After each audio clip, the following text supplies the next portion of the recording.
And here's how we go about it. We take our force resultant and place it at a point on the plate with unknown coordinates y and x. And now we have to find each of these coordinates. And to do that, we'll first sum the forces and get our force resultant. There we say that minus F of r is going to equal the forces on the plate. And there we have minus 400. And we also have minus 200. When you add these up, you get your answer. And it turns out to be plus 600. The positive sign means, indeed, the force does go down the way we've assumed it. So this force is 600 newtons. Now that we know it, we can now use the moment balance to figure out where it's located. Notice I'm using two equations to do this. When I take moments around the x-axis, you'll notice I'll get my y-coordinate.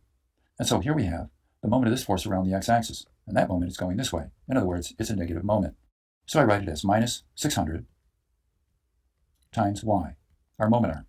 And I'll set it equal to the moment of this force around the x-axis, and that turns this way, doesn't it? It's negative. So I write minus 400 times our distance, 3 meters. And finally, I have the moment of this force around the x-axis. And again, that's a negative moment because it rotates this way around the axis, meaning the thumb is directed in the negative x direction. So I write this as minus 200 times 3. This equation allows us to get the value for y, and it turns out to be plus 3 meters. And so we know that the resultant force has to be over here a distance of 3 meters. Now we'll get the x-coordinate. So we write the moment of this force around the y-axis to get it. That moment, of course, is going to go this way.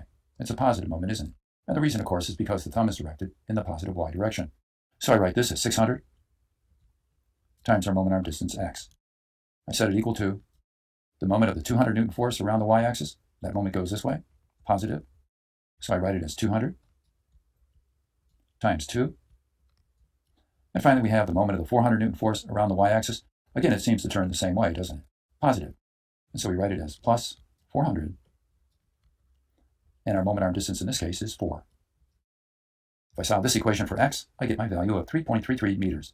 So when the force is placed at this coordinate x of 3.33 meters and y of 3 meters, then the effect on the plate of the 600 Newton force will be the same as the effect caused by these two forces on the plate when they're placed where you see them.